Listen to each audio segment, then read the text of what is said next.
ஒரு நாள் நான் மும்பையிலிருந்து சென்னையில் இருக்க என்னோட வீட்டுக்கு போய்கிட்டு இருந்தேன். மும்பையில் நான் கவர்மெண்ட் வேலையில் இருக்கிறேன். என்னோட சொந்த வீடு சென்னையில் தான் இருக்கு. அந்த நாட்கள்ல ஸ்கூல் லீவு ஆரம்பமாகி இருந்தது. அதனால குழந்தைங்க எல்லாமே லீவ்ல இருந்தாங்க. டீச்சரா இருக்கக்கூடிய எங்களுக்கு எப்பவும் எங்க போகணும்னு நினைச்சாலும் போறதுக்கான வாய்ப்பு கிடைக்கிறது இல்ல. அதனால நானும் இந்த லீவை வேஸ்ட் பண்ணக்கூடாது, நம்ம சொந்த ஊருக்கு போயிட்டு சுத்தி பார்க்கலாம்னு நினைச்சேன். 10ஆம் தேதி எனக்கு ட்ரெயின் இருந்தது. ஆனா நான் இன்னைக்கு ட்ரெயினை மிஸ் பண்ணிட்டேன்.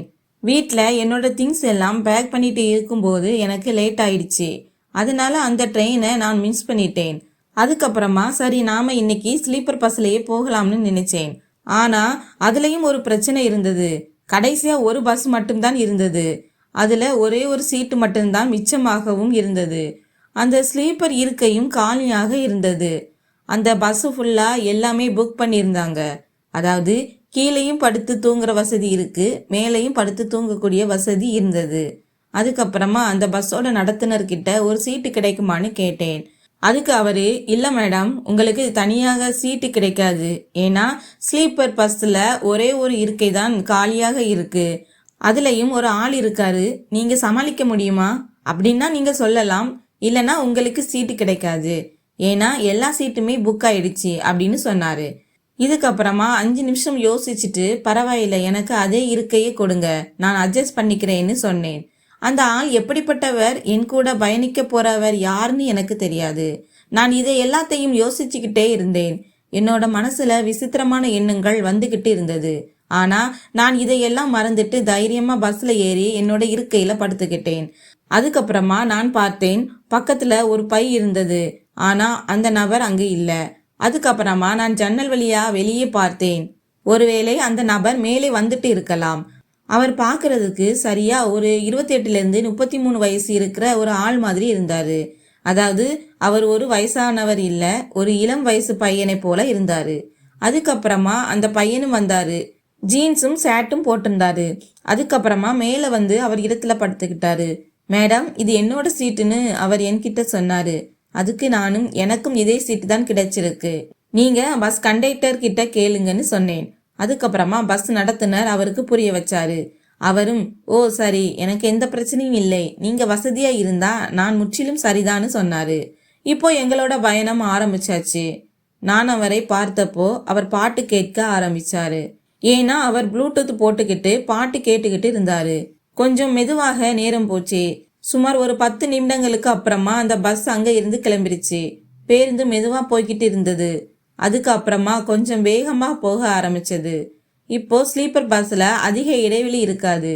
2 பேர் இருந்தா இருவருக்கும் போதுமான இடம் இருக்காது. ஆனா எங்களுக்கிடையில் இதுவரைக்கும் எந்த தவறான புரிதலுக்கும் வழிவகுக்க பேச்சு நடக்கவே இல்லை. ஆனா நான் பார்த்தேன், இரவு ஆக ஆக அந்த ஆள் மெதுவா என்னோட பக்கமா வந்துட்டு இருந்தாரு. முதல்ல எனக்கு விசித்திரமா தோணுச்சு.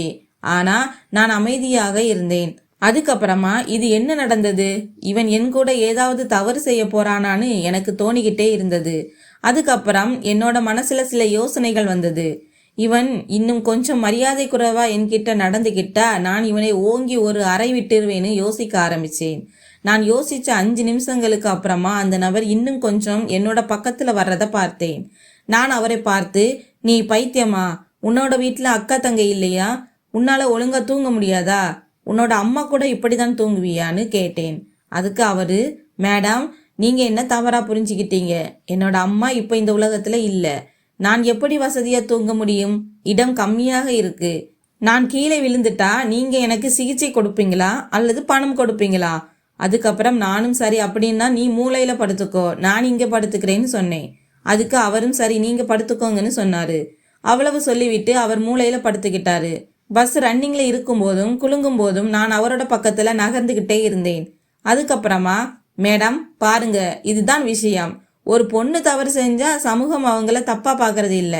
ஆனா ஒரு ஆண் ஒரு பெண்ணுக்கு ஏதாவது செஞ்சா எல்லாருமே அவனை அடிக்க ஆரம்பிச்சிடுவாங்க. ஆனா ஒவ்வொரு ஆணுமே கெட்டவன்னு சொல்ல முடியாதுன்னு சொன்னாரு. அவர் எவ்வளவு நல்ல பையன் அப்படிங்கிறது அவர் பேசுனதுல புரிஞ்சுது. ஆனா அவரோட மனசுல என்ன மறைஞ்சிருந்ததுன்னு எனக்கு தெரியல. மெதுவாக பஸ் முன்னோக்கி போயிட்டு இருந்தது. அதுக்கப்புறமா ஒரு பேருந்து நிறுத்தமும் வந்தது. அங்க சில பேர் ஏறினாங்க. இப்போ பேருந்து மிகவும் கூட்டமாக இருந்தது. அதாவது நிறைய பேர் இருந்தாங்க. பஸ் அதோட வேகத்துல போய்கிட்டு இருந்தது. எல்லாருமே தங்களோட இருக்கைகள்ல தூங்கிட்டு இருந்தாங்க. மேலும் வழித்தடத்துல நிறைய பேர் நின்றுட்டு இருந்தாங்க. ஏன்னா பேருந்து நின்னதுமே நிறைய பேர் பேருந்துல இருந்து ஏறினாங்க. இதுக்கப்புறமா அந்த பையன் மெதுவாக என்னோட கழுத்து பக்கத்துல கையை நீட்டினதை பார்த்தேன். அது மட்டும் இல்லாம போற வழிகள்ல நிறைய பேர் நின்றுட்டு இருந்தாங்க. பஸ் நின்னதுக்கு அப்புறமா அவங்க பஸ்ல ஏறிட்டாங்க. இந்த சமயத்துல அந்த பையனோட கை என்னோட கழுத்து பக்கத்துல வர்றத நான் கவனிச்சேன். நானும் என்ன உனக்கு என்ன பிரச்சனை ஒண்ணுமே புரியலன்னு கேட்டேன். அதுக்கப்புறமா நான் உடனடியா பஸ்ஸோட நடத்துனரை கூப்பிட்டேன். பஸ்ஸோட நடத்துனர், சார் உங்களோட கழுத்து பக்கத்துல ஏதோ இருக்குது அப்படின்னு சொன்னாரு. அப்பதான் நான் பார்த்தேன், அவங்க 2 பேரும் சேர்ந்து எப்போ என்னோட தங்க சங்கிலியை திருடினாங்கன்னு தெரியல. நான் அவங்களை பார்த்துக்கிட்டே இருந்தேன். இப்ப நான் என்ன செய்யறதுன்னு நினைச்சேன். இதுக்கப்புறமா சத்தமாக, நான் என்னோட செயின் போட்டிருந்தேன், இந்த பையன் என்னோட செயினை திருடிட்டான்னு சொல்லி கத்துனேன். ஏன்னா இவன் தான் என்னோட கழுத்துல கை வச்சிருந்தான். நான் இவ்வளவு சொன்னதுக்கு அப்புறமா தூங்கிட்டு இருந்தவங்க எல்லாருமே என்னை திரும்பி பார்க்க ஆரம்பிச்சாங்க.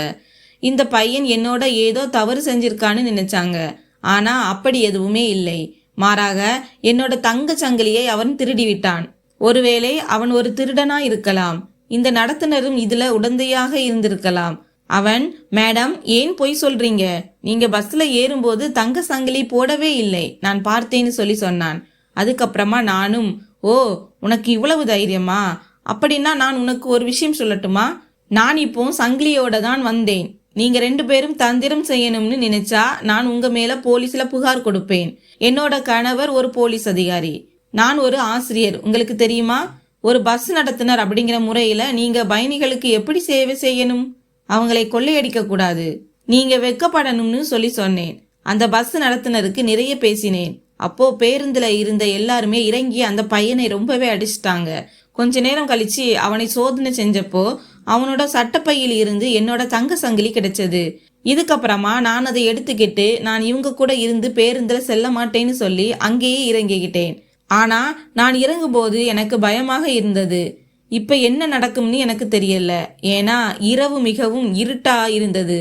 நான் தனியா ஒரு இருட்டான சாலையில் இறங்குறது எனக்கு ரொம்பவே பயமாக இருந்தது. நான் இறங்குனதுமே அந்த பேருந்துல இருந்த எல்லா பயணிகளையும் இறக்கி விட்டதையும் பார்த்தேன். பேருந்தோட நடத்துனர்கிட்ட இருந்து தங்களோட பணத்தை பெற்றுக்கொண்டு என்னோட அருகில் நின்றுகிட்டு இருந்தாங்க. அப்போ பேருந்து நடத்துனர் மன்னிப்பு கேட்டாரு. மேடம் தயவு செஞ்சு என்ன மன்னிச்சிருங்க, தயவு செஞ்சு வாங்க, உங்களால எல்லோருமே பஸ்ல இருந்து இறங்கிட்டாங்கன்னு சொன்னாரு. நான் இந்த பஸ்ல ஒருபோதும் போக மாட்டேன். ஆனா என்னோட இருக்க எல்லாருக்கும் நான் சொல்றேன். ஏன்னா அவங்க தங்களோட இலக்கை அடையணும். நான் சென்னைக்கு போகணும். அதனால்தான் நான் இந்த முறை பஸ்ல ஏறினேன். இனிமே எந்த பொண்ணையும் உங்க சகோதரியாக தாயாக பாருங்க. யாரோட பொருளையும் திருடவோ யாரோட பொருளையும் அபகரிக்கவோ ஆசைப்படாதீங்க. திருட்டு செயல்கள் செய்யறவங்களை ஒருபோதும் மன்னிக்காதீங்க. அதனால்தான் உங்க வேலையில எப்பவுமே நேர்மையாக இருங்க. ஒரு நாளும் ஒரு பெண்ணை கூட உங்களோட வலையில் சிக்க வைக்காதீங்க. நீங்க அந்த பாவத்தை நினைச்சு கூட பார்க்க முடியாது. அது எவ்வளவு பெருசா இருக்கும், உங்களுக்கு எவ்வளவு துன்பத்தை அனுபவிக்க வேண்டியதாக இருக்கும். இதுக்கப்புறமா நாங்க எல்லாருமே அந்த பஸ்லயே உட்கார்ந்தோம். பஸ் மெதுவா அதோட வேகத்துல நகர ஆரம்பிச்சது. இதுக்கப்புறமா நான் பார்த்தேன், என்னோட செயின் திருடன அந்த பையன் மேல இருக்கக்கூடிய சீட்ல உட்கார்ந்திருந்தான். அவன் என்னை முகத்துக்கு நேர பார்க்கவும் முடியல. ஏன்னா அவனோட செயல் அப்படிப்பட்டது. நான் அவன்கிட்ட எதுவுமே சொல்லல. ஏன்னா அவனோட பேசுற அளவுக்கு எந்த வேலையுமே செய்யல. இதுக்கப்புறமா பேருந்து சென்னைக்கு வந்துச்சு. நான் இறங்கி ஆட்டோ பிடிச்சு நேரா என்னோட வீட்டுக்கு வந்தேன். என்னோட மனசு ரொம்பவே குழப்பமாக இருந்தது. என்னோட பயணம் இப்படி இருக்கும்னு சொல்லி நான் கனவுல கூட நினைச்சு பார்த்ததில்ல. கடவுளுக்கு நன்றி சொன்னேன். என்னோட செயின் எனக்கு பாதுகாப்பாக கிடைத்தது. எனக்கு எந்த கெடுதலும் நடக்கல. நண்பர்களே, நான் எல்லா பெண்களுக்கும் ஒரு விஷயம் சொல்ல விரும்புகிறேன். நைட்டு எவ்வளவு தாமதமாக இருந்தாலும் நிச்சயமாக எந்த ஒரு அந்நியனோடையும் பயணம் செய்யாதீங்க. ஏன்னா அந்த ஆள் எப்படிப்பட்டவன், என்னென்ன செய்ய முடியும்னு உங்களுக்கு தெரியாது. முடிஞ்ச வரைக்கும் பகல்ல வெளியில போங்க, இரவுல வீட்டிலேயே இருக்க முயற்சி செய்யுங்க. ஏன்னா இந்த காலத்துல என்னெல்லாம் நடக்குதுன்னு நமக்கு தெரியாது. இந்த கதை பிடித்திருந்தால் வீடியோவை லைக் செய்யுங்கள், சேனலை சப்ஸ்கிரைப் செய்யுங்கள். நன்றி.